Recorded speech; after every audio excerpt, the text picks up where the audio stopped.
Hey, welcome to Guitar Knobs, the guitars, gear, noise, and nonsense podcast, hosted today by these knobs. Hi, I'm Chris Graham. Hello, I'm Aaron Cook. And I'm Todd Novak. Chris, our good buddy, came in to fill us in a little bit this week. What do you mean by fill us in? Well, we got two knobs out. Two of our standard knobs out, so we got our special teams knob that we calling in. Turn up for special teams knob. Yeah. So yeah, Chris, stoked to have you back. Glad to be here. We had previously on damages. That was pretty good. That was. We got it. We had your dual podcast earlier on, and that was really great. So we were anxious to have you back. What is going on in the I'm so bummed the other two knobs aren't here. Well, we just gotta soldier. Yeah, we'll get through it. Yeah, it'll be fun. Yeah, we'll have some clarity. We might have more fun. We're gonna have double the fun. Yeah, triple the fun. That's getting weird. Aaron, what's going on with you, buddy? You know, holidays really kind of get in the way of things. So, the most that I have to report is actually last night I picked up my acoustic and was just trying to, I don't know, just get some chord progressions that I could maybe build upon and turn into a new song idea, but you know, just some days you just don't have it. The proverbial it. Yeah, man. Yesterday was one of those days. That's a sad day for you. Well, you know, it's I'm always curious. Like I swear to God that if I'm trying to write at night, it's not going to happen because it's like I'm already just wiped out from work, being a dad. You know, and then it's just like, and then I have a little bit of me time, and it's like, I got nothing left. Yeah. So what I'm going to do is quit my job. Sweet. Run away from home. And take... Be a pimp. Well, no. Be a hobo? Yeah, a hobo is more like it. Take a guitar with me and maybe a laptop and an interface and... That sounds like an awful I'm going to write pull a Bon Iver. write a full album, record it all across America, and then as soon as I'm done writing, I'll just go back home. And then try and find a new job. Yeah. Perhaps another family. That would be extra weird. I don't know that your real family would appreciate that very much. Well, they probably would be really mad at me for leaving in the first place. I think you need to rethink this plan. Well, yeah, it was just like a first pass at a plan. Okay. So I'm gonna. That's a bad first pass, brother. I know. The other thing is I could just like start waking up at 4:30 on a regular basis in the morning. Yeah. Just have not in the afternoon. Yeah, right. That'd be a good problem to have. You wouldn't have to quit your job. I think they'd do that for you. Yeah. No, you actually bring up a really interesting point. I think I had to struggle to figure out when to play or when to write, when to practice. It took a while to get it down, but I have to do it late at night. That's the only time that I actually can do it. Fortunately, I'm a bit of a night owl, but because I've mentally put that in my head, I'm like, no, you're not going to just go crash on the couch and watch Premier League soccer all night long. Not that I do that, but maybe I do. But mentally, it's like, no, out of the shower, creative time, which is not easy to do unless you kind of make it. It's just like anything. If you're you shower at night? Every morning and every night, man. I'm a clean MF. You shower twice a day? You better believe it. I say good for you. Well, yeah, I can't go to bed with a day's dirt on me. That's awful. Grime. And I don't want to go to work with a night's dirt on me. Do you have one of those fancy infinite water heaters? It's like Yeah, the I need on-demand. one. Tankless. I need one. Right. Yeah. I almost got one a I know, couple me years too. ago. As soon as this one goes out, that's what I'm getting for sure. You can take a shower all day long. I know. And never run out of hot water. I know. That could be the best writer's block solution ever. My best Truth? thinking, I can't tell you how many times. I mean, I keep my phone in the bathroom now. And no, I'm not even joking. Because I'll be in the shower and boom, it's just like out of nowhere. You get like, It oh my flows. gosh, there was 2 verses in a chorus. Yeah, that just exactly. came out of my mouth Yeah. out of nowhere. Yeah, the shower. And you grab it and you jot it down. Yeah, this for me. I'm the exact same way. But there's also this other period where it's like hyper creative, and that's right before I'm about to fall asleep. Yeah. Does that happen to anyone else? Just That's me? because you think you're being hyper creative. That's your mind going into REM and you not going along with it. Many No. times that happened to me. I've been like, this is the best damn song I've ever heard of and / thought of, but I never remember it. Yeah. Ever. Yeah. So yeah, man, I keep the phone close by now, and Let's go into business making waterproof guitars for the shower. That's awesome. Yeah, I'm sure you could. They have a little rope to like hang it on the shower head and stuff. Yeah. Guitar on a rope. I think that's another bad first idea. What would that sound like if you like turned around and the jet hit the guitar? Oh, If That would be electric, shocking. That it- would be for sure. It might be. It could be. But I can understand where you're saying like the pitter patter of water on the back of an acoustic actually might sound really cool. It might sound awful. I'm not sure. yeah. Wouldn't last Sounds like a very long. viral YouTube video at the least. Yeah. So, anyways, Depends on who's in it, though, I guess. I won't be making that video. Yeah, that is true. Yes. Yeah. You'd pull a Never Nude on there with, with like Tobias. So, but second part of that, getting back to your issue of not being on, that is incredibly Demoralizing. Oh my gosh, man, that just takes the wind right out of you from like, yeah, I'm gonna plug in, I'm gonna get some play, and then whatever happens that causes you not to like move forward, what I always end up doing is falling back and going like, well, I'm gonna play something that I'm used to or that it's familiar, and then it's just it feels defeated, Right. But Yeah, because it I mean, still sounds cool and everything. You've done it before, and you're like, why can't I do it right now? Yeah. I've done this before. There's a pill for that.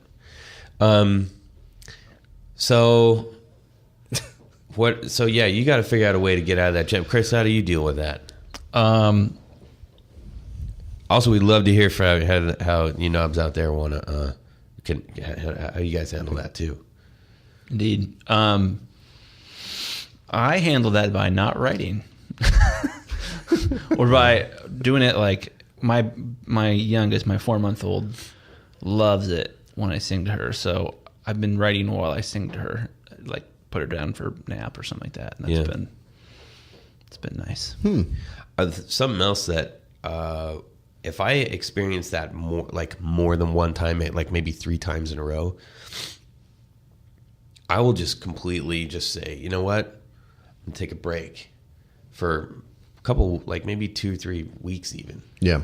And just not, instead of trying to force it and continuously like, feel like I'm failing or feel like, I'm it's so easy to let mental doubt creep in. If you're trying to if you're working on original stuff, or you're trying to get better at a technique, or learn certain aspects of playing, if you're practicing, I think that if you're practicing material that that's a good way to feel like you're being productive, and you're still learning muscle memory and little techniques and all that stuff, but it's not like out and out a straight line, like boom, I'm learning, or boom, I'm creating. You're still playing, which is cool. So I find it helpful when I limit myself. So I'm fascinated by the idea that like the Beatles, for most of for all their early stuff, only had 4 tracks to work with. So they were not infinite possibilities. at least in the studio. And so sometimes when I'm playing on a guitar trying to write, I'll say, all right, I'm going to capo on fret 5. I'm just going to make it work. Or I'm this song will start with a minor chord, and just kind of go from there and make myself stick there. Or when I write on the piano, I'm not good enough to play in anything but the key of C. So you write that on your piano? That's hardcore, dude. Sometimes, but I can only play the white keys. Like with a Sharpie. With a Sharpie, yes. When I write on my piano. Your piano's just filled with like self-doubt sayings. You're not good enough. White piano. That's interesting. I mean, one of the things too that might be limiting me is like over the last number of months, I've been really trying to get more into writing modally. So that becomes a little bit of a different challenge because I don't know necessarily which sound I'm going for. Sometimes I want it to be happy and I want it to be some sort of major-y type of mode. Sometimes I want it sad, but it's like, again, it's just like finding the right mode for the mood, the current mood. So a little bit of a challenge. Are you mostly writing stuff on guitar or bass? Guitar. Which is interesting because would you say you're 50-50? Half bass, half guitar? I don't know. Anymore, I don't know. I mean, for the first 10 years of my music career, I was pretty much all bass. I was playing guitar, but just for fun. But the bands I was in, I was always a bass player. And then I'm just thought, hey, I'll be a guitar guy. So yeah, I don't know. I feel somewhat equally comfortable on both at this point. Interesting. Do you ever try to write via bass? That you got me. I've actually been starting to do that a little bit, which is really interesting. Going. Back to basics. Oh man. Oof. I love the pun. No, but yeah, that's an interesting thought. Yeah, should do that. I'll try that. Yeah, that is one thing. Like if I start to get in a rut of everything I'm doing sounds like, very similar. I'm a rhythm guy, so most of my stuff usually is coming out pretty full sounding, I guess. Tons of bar chords and filling the space a little bit. But if I feel like it's starting to sound too much or too heavy chordy, then I will actually switch up to bass and try to write from there. Because a lot of times if I'm just by myself and I'm playing and I get heavy on the bar chords, you start to fill in things, right? To fill that actual space. If you're starting in with the bass, you're not trying to fill the sound as much as put in layers. Yep. So if you start with that bass and then come in with the guitar, that guitar probably isn't going to be big thick chords. You're going to get a little bit more selective with what you're doing. So that's something that I try to do anyways. The other thing I've been wanting to do, just to give it a whirl, is actually programming some drum beats that strike my fancy. And then just kind of going from there. I mean, because, there's things that can happen from there. There's certain... No, that's a great idea, man. Syncopated beats every now and again. It's just like there's some kind of rhythm change that can happen that jars something loose up in the cranial region. Yeah. That's cool, man. So, I don't know. It sucks to be me right now. That's a stretch. Chris, what's going on with you, buddy? Not a ton. I've been, like I was telling you guys earlier, my grandpa inherited me when I was 14 years old, a Fisher 400 tube receiver with 30 watts per channel of tube amplification. It's a hi-fi set. And I've been listening to just tons of music lately. I've been using Tidal because it's... subscribe to the lossless thing, so there's no MP3s. It's all CD quality at least. And it's been wild. Me and my wife have just been spending a lot of time listening to music because this tube amp sounds astronomically better than any other commercially available amp I've heard. That's not some kind of weird boutique thingy. But what speakers are you? How are you doing that? We've been using Bowers and Wilkins CDM1s. They are a very, very nice pair of smaller speakers from the 90s. They're delightful. They're British. So they're vintage-ish. Oh, man. They're British. So, vintage. Yeah, I'm trying to mash those two together. British. You're doing what I'm like. I get accused of that an awful lot, and now I know what it sounded like. Oh, jeez. Yeah. Anyways, it's been awesome. We've been listening to. What was the first thing you played? You're like, oh man, I got this incredible hi-fi system. Like, what's the first thing? Well, for me, it's always Dave Brubeck's Take 5. Oh, I love that song. Man. Love that song. I got a great story. Do it. I have got a great date. Like, it's not often. I'm going to try not to laugh because my chest is There's still no guitars in that cement. song either. That's kind of there isn't. So, plurcy. like, tiny tangent away from that.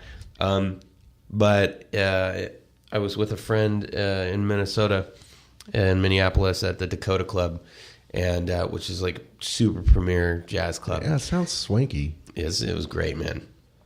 And this guy, amazing dude.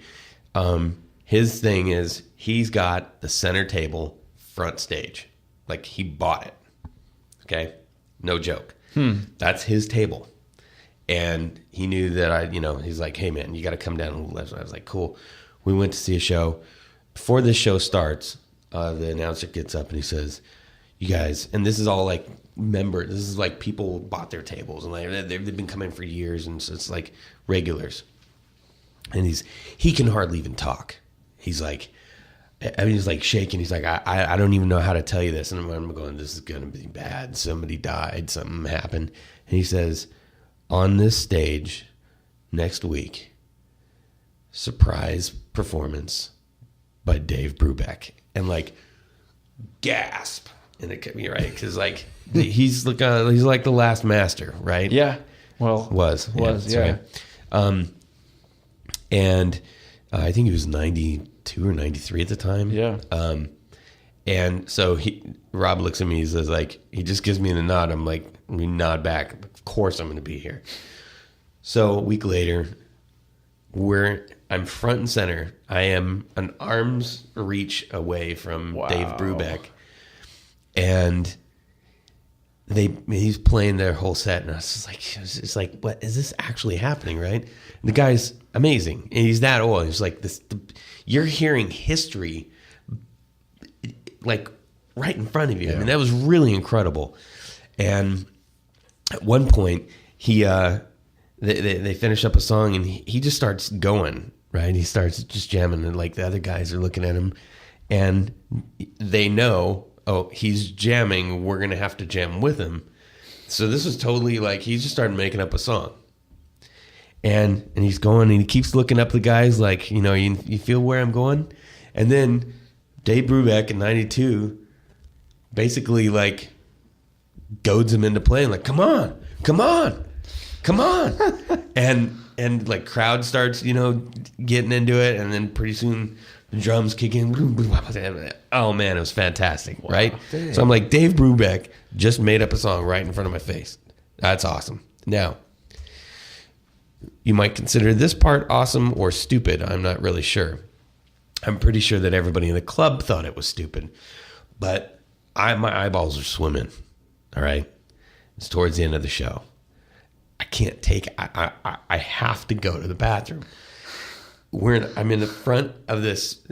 I start to get up, and Rob grabs my arm, and he's like, you can't go now. Like, you know what's coming. I'm like, I know what's coming. I can't. This is going to be a problem real quick. So I get up, and everybody's looking at me like, what kind of an idiot are you? You know what's going to... It's like, if you know that Jimmy Page is grabbing the double neck guitar, you sit your butt down because you know what's coming. I get up, excuse me, pardon me, go back. The minute I turn the corner, take 5 kicks in. And I'm just like, God, no.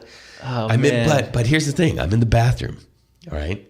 And you know when you're in the bathroom and they're piping in the music? Yeah. It was take 5. And I'm like, I'm in the bathroom listening to take 5 being piped through a speaker system. On the other side of the wall is Dave Brubeck playing take 5. This is pretty special, actually. I, was out of there in time to catch the rest of the set. Was it urethral? Whoa, man. That was.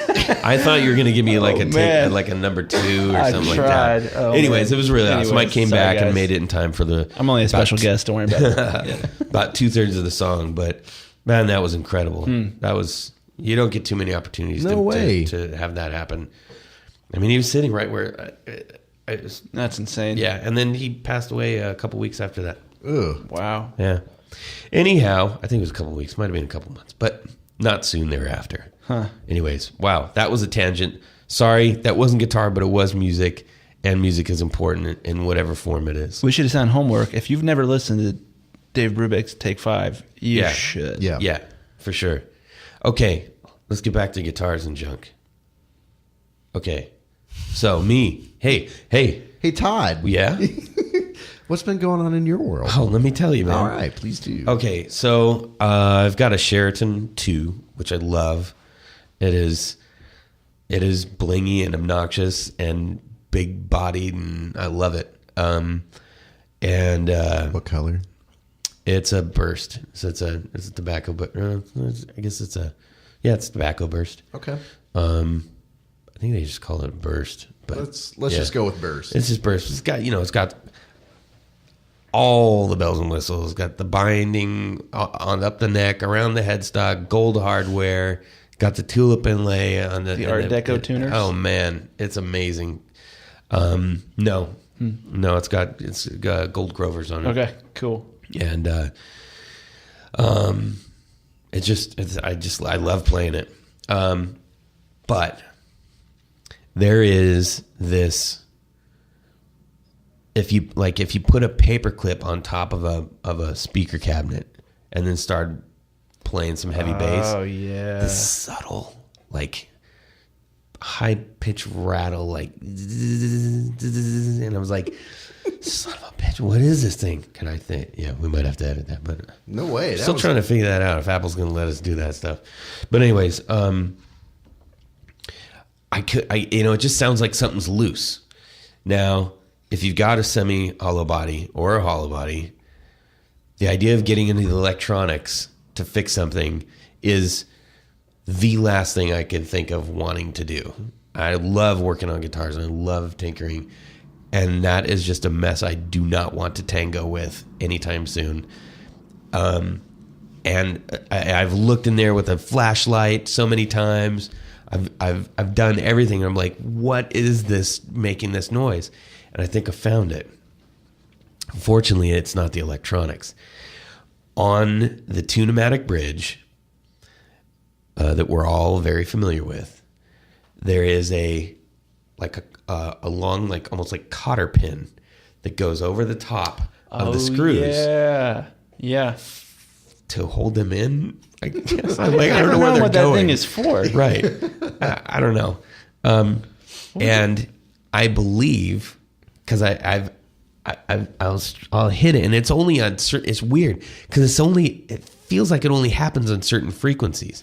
So there's a certain string like nope, yep, right? So let's see, G and B tend to really make it buzz. I don't know why. And so I'm hitting it, I'm listening, and then I grab a screwdriver and I hit it, and I put the screwdriver on that pin, and it stopped. And I was like, "You dirty little," like this has been plaguing me for years, and I've thought it was always the electronics, and I've just said, "Well, I'm just going to not pay attention to it," but I think I figured it out. So I'm gonna what? Enter the chewing gum. Enter the chewing gum. No, actually, I think I've always toyed around with the idea of getting a roller bridge for that. It's just that it's does it have a Bigsby? Huh? No, it's just a stop tail. But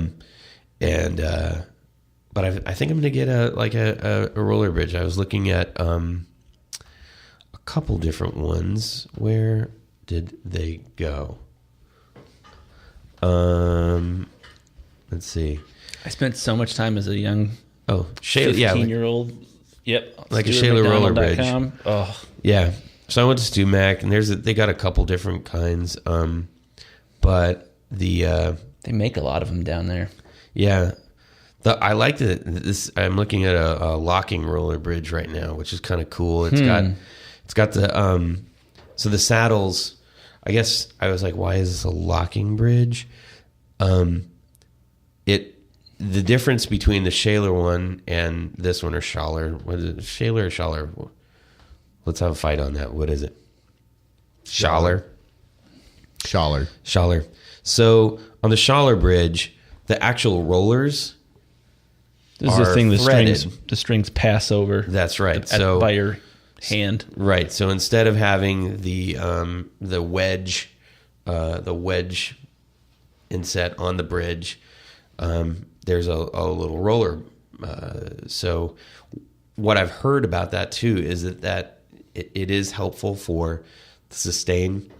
I guess that's debatable, but if you have a really, like on my SG, the angle from the Tune-o-matic bridge to the stop tail is really severe.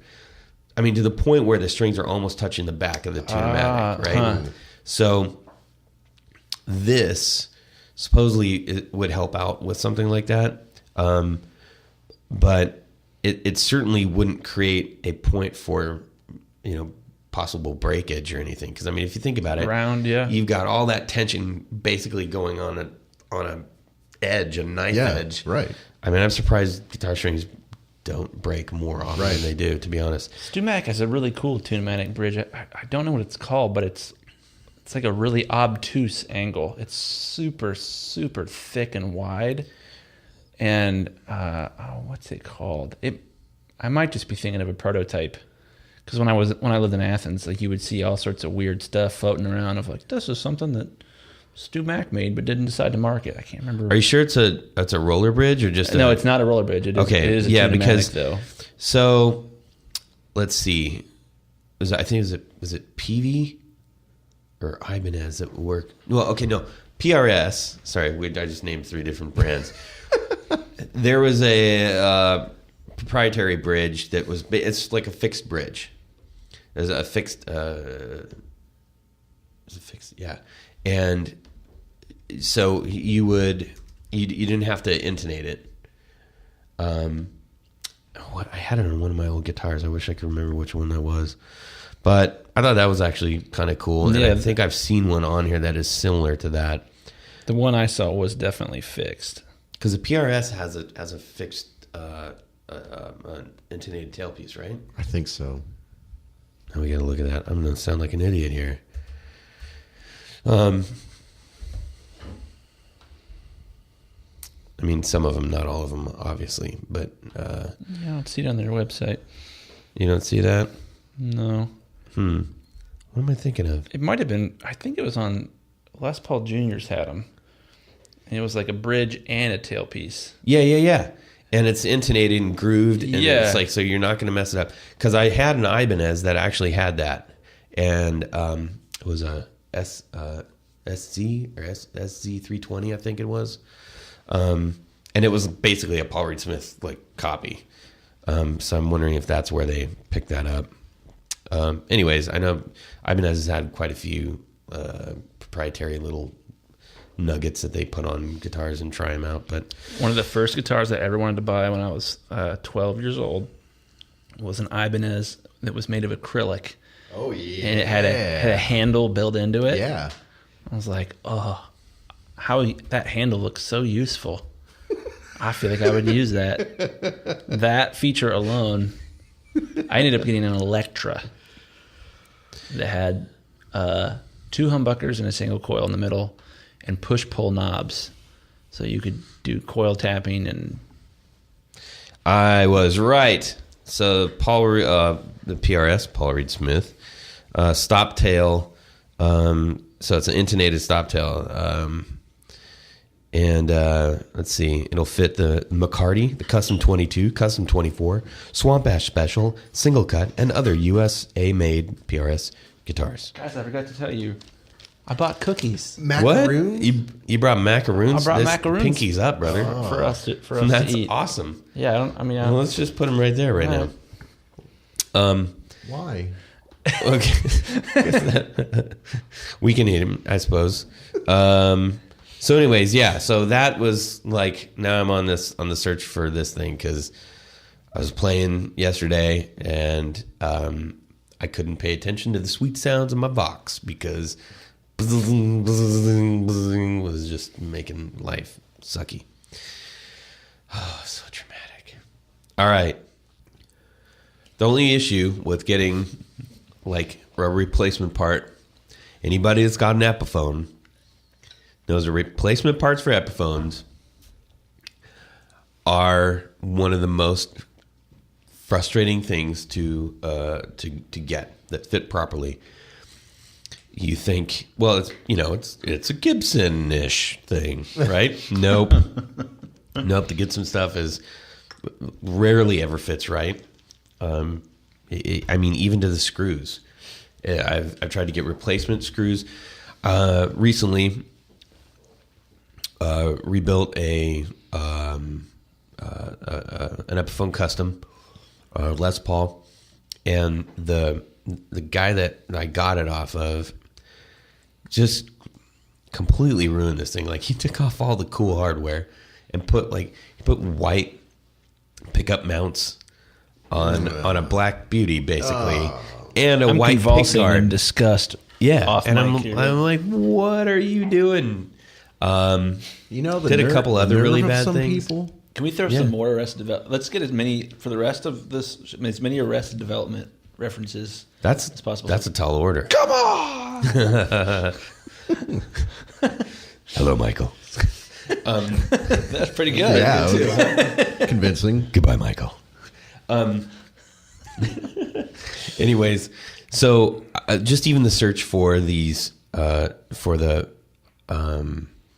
mount, the actual pickup mounts, but then the adjustment screws to raise or lower the actual pickup. That's tough. They explode when you take those apart. Oh my gosh, it's awful. And the guy, I don't know what he was using. He was using like a shovel to get these screws out previously. So I basically had to replace or fix all the hardware on the guitar. I mean, everything. Every single screw was stripped. I tried so many different places to find the right screws, and ultimately I had to go to the hardware store, and it still didn't really truly work right. But side note for our part of north of Columbus, Ohio, been there. Roush. No. Roush. Well, there's a Roush in in Worthington as well. Roush Hardware, which is a do it best hardware. Oh yeah. Oh, they actually pointed me there. They have the widest selection of small screws ever. I mean, they honestly must have 250 different types of teeny tiny screws.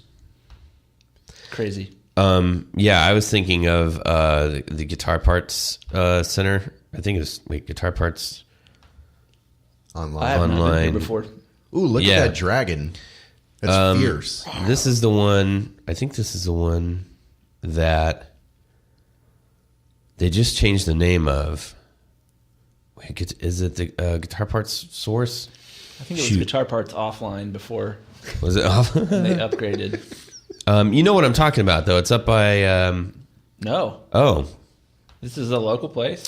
Yeah. Here in Columbus, Ohio. Let's see here. No, so they must. I know that they took on a new ownership, and I wonder if they have actually changed it completely. Guitar Parts Online, anyways. It's a place that I stumbled upon actually They supply a lot of the place. I know I can do it. I'm trying to steer and talk at the same time. That's why we're missing the mystery of information. I can't do both at the same time. Damn it. You made a huge tiny mistake. Anyways, point being, all right, I'm going to get back to this. Point being, trying to buy things for an Epiphone can be real troublesome. And the idea of shucking out a whole bunch of dollars, waiting for it to get shipped, if it's not on Amazon, and it not sitting right, it's making me anxious. You know what you should do? Just buy a new Epiphone. That's the second terrible idea you've had today. You mean like a second one? I'd get behind that. An additional one? Yeah. Oh, yeah, okay. Yeah, I can get behind that, but I'm not going to replace it. No, who said anything about replacing? Well, I got to fix it still, man. I've always wanted to get you sort of put like it a off for shared, later. like a casino from the 60s, Epiphone. Yeah. When I was in college, one of my friends had a 1963 Gibson double cutaway, like 333. It said P90s on it. Wow. 325 or whatever they're called. It was amazeballs. Yeah. Is that the one with the tone knob on it? The chicken head tone knob? Yeah, I think well, no, that one didn't have one, but it was a similar model. And then he had this amazing Super Twin reverb with 4 10-inch speakers in it, this Fender Super Twin. Dang. But it had not had any work done to it since the 60s. Yeah, there it is. It was the Epiphone Casino. Yeah. But it was the Gibson Casino from the early 60s. Okay, right. So basically the same thing. But his amp wasn't grounded, and I was in his studio one time by myself late at night, strumming along and playing and singing into this microphone, which was grounded, but the amp was not grounded, and I electrocuted my mouth. Oh, that is the worst. I've done that hard. so many times. It's the highest note I've ever hit in my life. Wow. That sounds And my favorite guitar I've ever played. awful. Yeah, it is awful. You said it was a 65? Something like that, but it was a Gibson. Yeah. P90s? Yep, that's it right there. The Epiphone Elitis 65 Casino 2014. Yeah. It was red, cherry. Sure.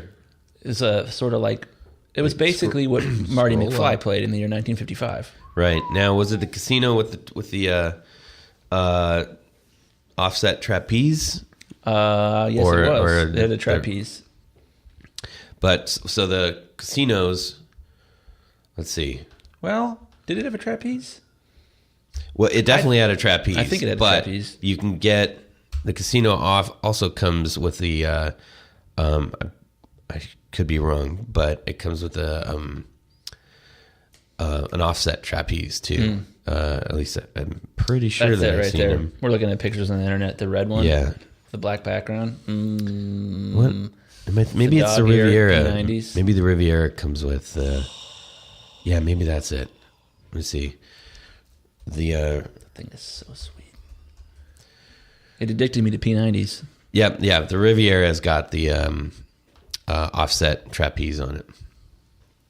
Oh, well, no. Okay, I see that now. It did not have the offset trapeze. Right. So, because you're talking about a casino, not a Riviera. Got it. It was delightful.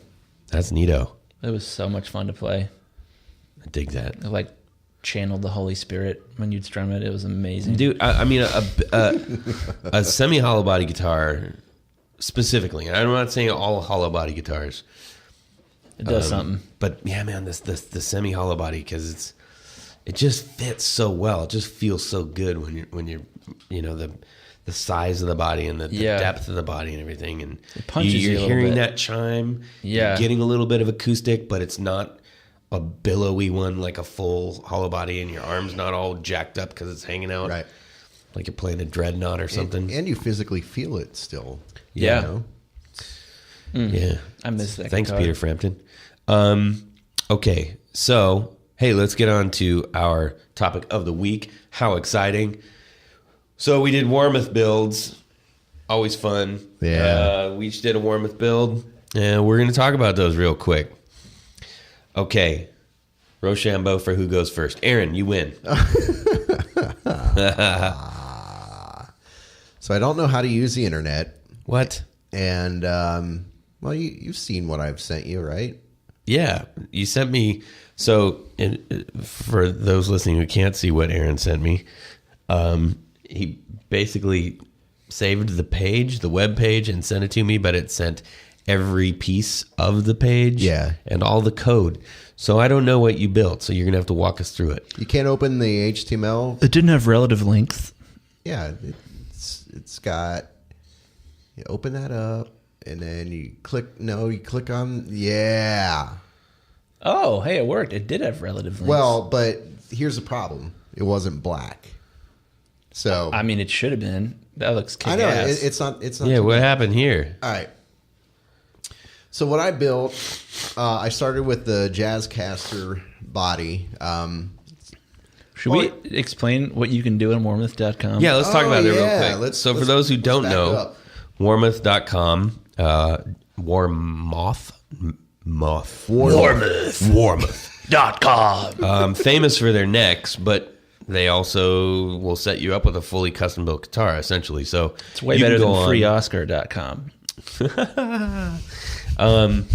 You can go on and do a full build and choose whatever kind of body you want, customize it. So that's down to, I mean, you can choose cavity body, non-cavity body, right, left-handed. The bass wood, a myriad of different woods, laminates. A cacophony. Different words. A gallimaufry. A gallimaufry. Yeah. Whoa. A cavalcade of wood species. Many. And all the hardware and all the electronics and everything, and your finish. It's pretty fun. Yeah, because it gives you graphic representation of the choices that you make. So it's like and you're not married to it. You don't have to buy it. You can just go like, wow, I had that for today. What a cool place to work. Maybe I would think. Yeah. We should call up a Warmoth person. Warmoth. One of my good friends when I was in college worked at Stu Mac, and he would get stuff all the time and give it to me. That's cool. It was awesome. Dang. I still have a neck and a body. Really? Line telly in my basement that I haven't finished. Man, you got to get on that. From 10 years ago. Some tongue oil. I need to sand off the crappy finish I tried to do and do some tongue oil. Hey, I got some tips on spray painting. I was going to say rainbow flames. Todd will get some flames put on that for you. Okay, so anyways, walk us through what you did here. All right, so I started with the Jazzcaster body. So just like the shape of those, for whatever reason, that's different. Yeah, it's different without being like, ooh, look how wild I am. Yeah, because you don't want to be that. No, I have a flying V, and that's what that's for. Yeah. Yeah.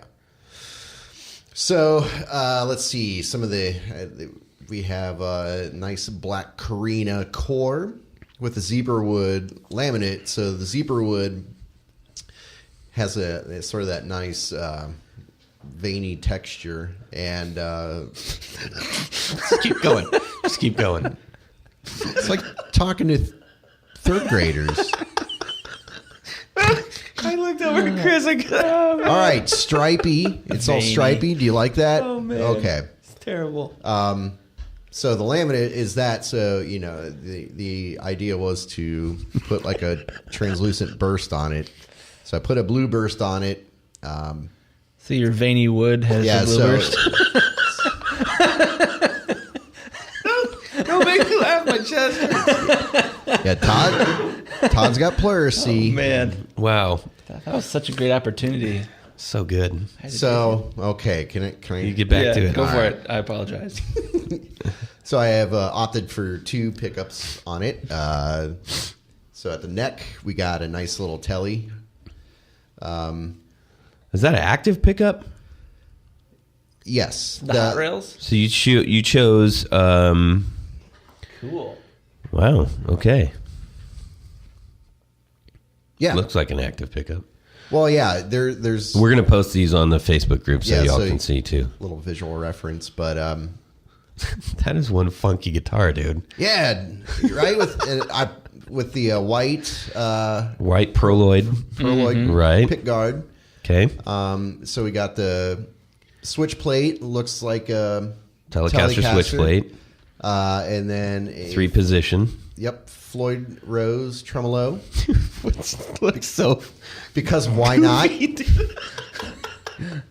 With an extra wide. It's an offset Fender, like vintage classic yeah. with EMG active pickups and a Yep. Floyd Rose. It looks like if Darth And a Vader walked by Telecaster. and saw that he would stop and say, "Shit, dude, you know that's sweet." Yeah. Darth Vader would love this. Well, I guitar. mean, Yeah. it's, things that you never see put together. You can, Right. That's the beauty of Warmoth. It's Indeed. like, yeah. I True. can do this thing to it. So, I think you're gonna really laugh when you see the one that I get in. I'm excited. Not for a different reason, but go ahead, keep going. So what'd you do for the? So you got black hardware on there, nickel hardware, Chrome. chrome hardware. All right, I'm a man of I chrome. was running out of metals. So you got platinum. I would go Vandium. What about what'd you do with the neck? I didn't get as far with the neck because here's the thing. Just so you guys know. So make a neck right now. All right. So like, what are you gonna do? You're gonna do. I feel like it should be a rosewood neck of some sort. but, Okay. What about your headstock?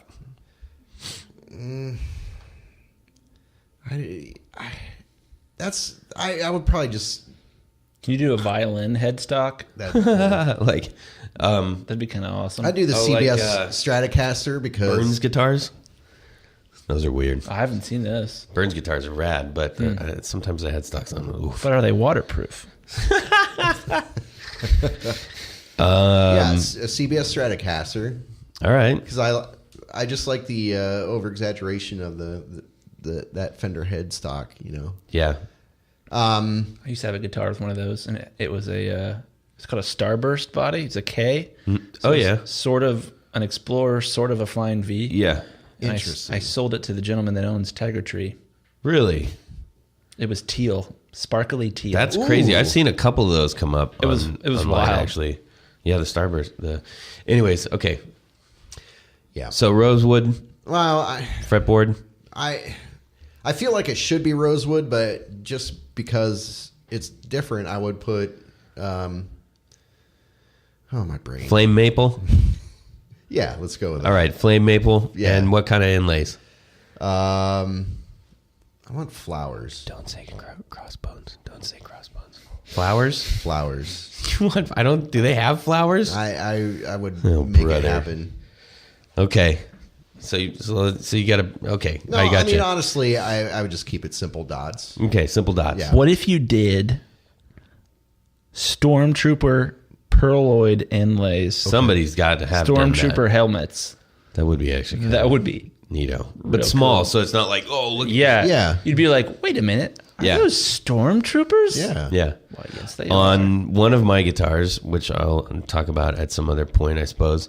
When I got it, it had, they sell the stickers that essentially are your inlays, so you can like customize your inlays. I mean, it's really just a sticker, but they've done it in a nice way to where it fits with the frets and everything. And I didn't even notice it until I got home and started playing it. And I looked down because I typically am not way up at like the 20th fret or something. And I was like, oh, well, you look at that. And it was a tiny little pearloid skull. I just left it on. I was like, that's kind of cool, whatever. Yeah. I certainly wouldn't do that to an entire neck, but I thought, it's unique to the guitar. It's been buddies for a while. So what did you do, Chris? I did. Chris Graham. Chris Graham. I did. Can you just start I'm gonna- referring to yourself in the third person? Chris Graham did. Chris Graham did this. I did a pretty sweet, kind of acousticy looking one. It has P90s. It is a Telecaster. It is a thin line with a semi-hollow body. And I just think rosewood is the most beautiful thing in the entire world. It is. Me lovey. The quarter sawn rosewood. So it's book matched down the center like the back of a really nice acoustic guitar. So I did that on the top. And mahogany in the back because I figured mahogany and rosewood kind of buddies / nemesises in the acoustic guitar world. It's usually one or the other. And then definitely bird's eye maple neck, but a baritone neck. Whoa. Yeah. Man, that's a funky monkey you built there, brother. Baritones are sweet. They are. So, Especially in tele form. Yeah. Mm-hmm. Interesting. With P90, dual P90s. My main electric guitar at home is a Les Paul double cutaway TV yellow. It's like the Les Paul special reissue type thing. And I like that. It's awesome. It's got P90s, and I did a couple mods to it that I would do to this one too. One is one of the pots is push pull, so that you can do in phase, out of phase with the two P90s. That gives a lot of variety, and it's weird. Wow, that was amazing. No one knows what that noise was. It was a small whale, but you can use the two volume knobs to get a crap ton of different tones, because as one pickup gets louder, its relationship to the other pickup causes some. I don't understand it. I'm a mastering engineer. I don't have any idea what's going on, but if you have them both full blast, it's a pretty bright, clear sound.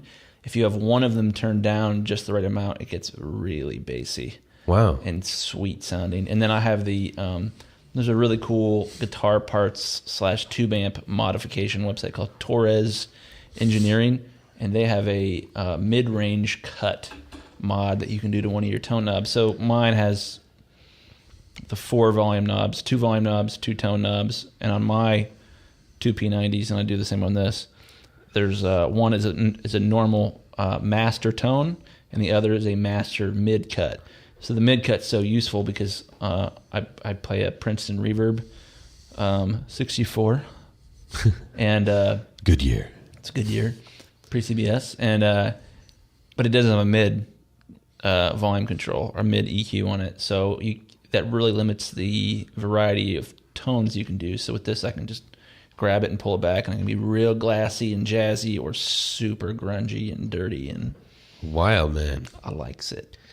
One of the things I want to start doing in the future is bringing in we'll do a show and we gotta have enough guitars, like we can show and tell for a long time. So maybe that'll be the first entry into our show and tell. That'd be fun. Excuse me. So it looks like you did pearl binding on this too. Cripes, dude. Sort of a Martin D45 looking thingy there. This one would certainly sound really interesting. You've got a lot of things that create very distinct variables. Well, and like I said last week, I think unique is better than good. Different is better than good. I like being weird. Yeah, I can dig that. Amen, brother. All right. So, hey, Todd. Yeah? Let's see your... Whoa. Oh, man, that thing's crazy.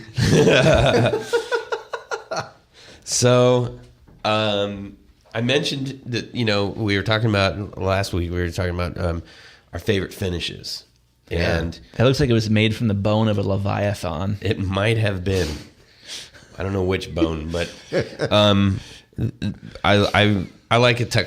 I'm a fan of the tuxedo style, the custom. And so I did a Jazzmaster body. I used a maple back and a quilted maple veneer with a black dye on it. Yeah, it looks really wicked. That's sexy time. Now, to keep it classy, so this is a split Jazzmaster, right? So it kind of has that Firebird thing going on a little bit. So there's the center portion where the pickups are. That center portion is cut out, so it's a 2-piece pickup guard. The pickup guard that I chose was natural white perloid, so it's not the Arctic white. It has a little like that vintage age to it, which goes well with gold hardware. Oh. So not everything's gold, just a couple little things are gold, right? So the toggle switch is gold with a white knob. The strap locks are gold. The input jack is gold. It has the standard Jazzmaster bridge and tremolo system. I went with a P9, just a regular Jazzmaster P90 in the back for the bridge, and for the neck went for a Duncan mini humbucker. I love mini humbuckers. I dig them. And then it looks hilarious on that guitar. I mean it's kind of because they put the big Seymour Duncan there. Like in reality, I think that would actually look really, really cool, but that's just me. And then for the knobs, I like the idea of mixing up the sizes of knobs. I have that on one of my other guitars. So I went for a large jazz bass knob for the volume, and then 2 smaller jazz bass knobs for the tone controls. So I have a single volume and 2 tones. And then the neck, I'm trying to pull that up. I did a Tele neck. So Tele headstock. Interesting. Okay. I love Tele headstocks. You do. So I went with a Tele headstock style, but with an ebony board. And let me see if I can pull this up real quick. Ebony board, and I did the inlays are, I think I went for Perloid trapezoid inlays, which looks super class A, maybe. Yeah. There it is up there. So imagine a Gibson custom style neck, but with a Tele headstock on there. Dude, we've done some funky guitars, but I think that would look so tight with that guitar, right? I mean, that would fit proper. Mm-hmm. That would look really beautiful. With ebony, not rosewood, ebony neck, right? And the same color, Perloid inlay. Yeah, man. Okay, give that to me all day long. I think that'd be badass. So that was super fun. So we'll do a whole bunch more of those. And that's a cool thing because you can make all kinds and you don't have to pay for them. Because if I did, that would be a pretty expensive guitar. I think mine was rounding out around $1,300. Yeah, I think the body alone on mine was about $1,300. Yeah, crazy time. Yeah. We got a couple minutes left. We'll wrap up with our top 4. Mm-hmm. Our favoritist segments. And that is, I know it sounds kind of goofy because it's not a big like ta-da, but think about how much time we spend figuring out which one is right and how many we've gone through, right? Probably don't do it nearly as much, you do it a whole lot more than you do with strings usually, obviously, but their strings are more expensive. But so top picks or plectrums. Mm-hmm. What is your plectrum pick if you're in the UK? Pick of choice and why? Chris Graham. Are we doing 4? Nope, just 1. Just 1. Oh man. Like what have you? Well, if I have to do just 1, it is the 0.5 millimeter red Dunlop Tortex. Ooh. All day long for the rest of my life. Interesting. I love that. Why? Pick. Because it snaps back at just the right speed. So I like to play kind of a flat picking style as I'm strumming. And the pick needs to be thin enough to be able to move quickly as I'm strumming, but thick enough that it snaps back with the right speed. Right. And I find that the Dunlop Tortex is the perfect combination of snappiness and thinness. Interesting. I love it. I can get behind that, man. Yeah. Yes, sir. I too am in the Tortex family. My typical one is the 1 millimeter for heavy strumming. I just like beating the shit out of strings. Yeah. And I feel like a thicker pick like that will do it. However, the other size or weight, if you will, that I use fairly often is also the 0.5 millimeter. Pick. It's a great pick. So, yes. Dude, that is a thin pick. Yeah, but it feels good. It does. It's a good. It's got a nice kind of chalky texture to it. That's too. what I love about it. Yeah. 'Cause I sweat for no reason. Yeah, you do. I do. Sweaty. Sometimes I sweat for reasons Yeah. and no reasons. So yeah, it's like I never drop those things. It's true. So I was in a camp of using. I went through loads and loads of picks like usual, like we all do, and I toiled around with the Dunlops. But I always ended up having to like cut, kind of score my picks or something. Yeah. Because I play pretty hard, and picks go flying, and so I landed on my pick of choice for the last couple of years, which has been the Snarling Dogs Brain picks, and these have this really unique texture in The website describes it as emery-like. Yeah, emery-like, which, I mean, it's it kind of has that same texture as some when you get a finer, a more expensive outdoor apparel and like the little zipper things on it had those really fine little knobs. Oh, you mean If you get like a good outdoor jacket and it's got the little tabs. Well, I don't. Yeah, the little rubbery deal. Yeah, and you're like, whoa, what is this? Yeah. How did they get this fine of a texture? So it has this like perfect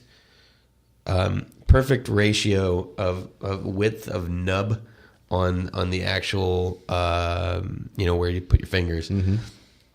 And the minute I picked it up, I was like, whoa, that's literally just sticking to my fingers. This is fantastic. So I'm trying to come up with a Baby Buster nub. Yeah. But I got nothing. I typically use, so I was using a 1 millimeter, and so like when I'm doing like more punk stuff, I mean, really digging into my telly on that thing. But I actually backed off from that a little bit and went to the black, which is the 88, 0.88 mil. For some of the other stuff I'm doing, which like if I'm doing like heavy strumming on my arch top or something, I use the 0.6 purple.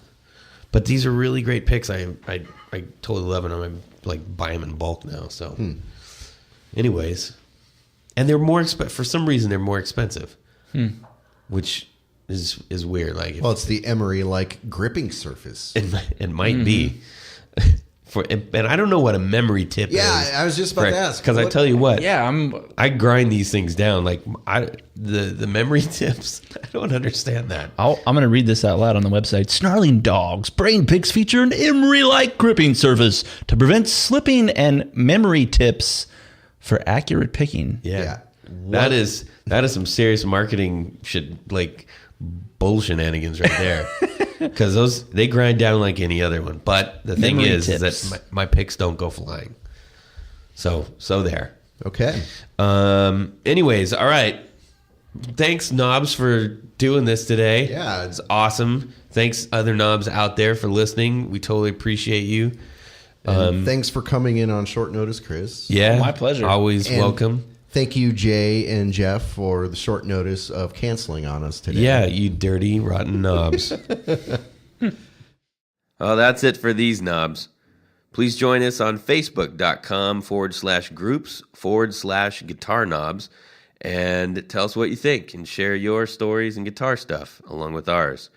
You can also find us at twitter.com/guitar_knobs and also at our website at guitarknobs.podbean.com.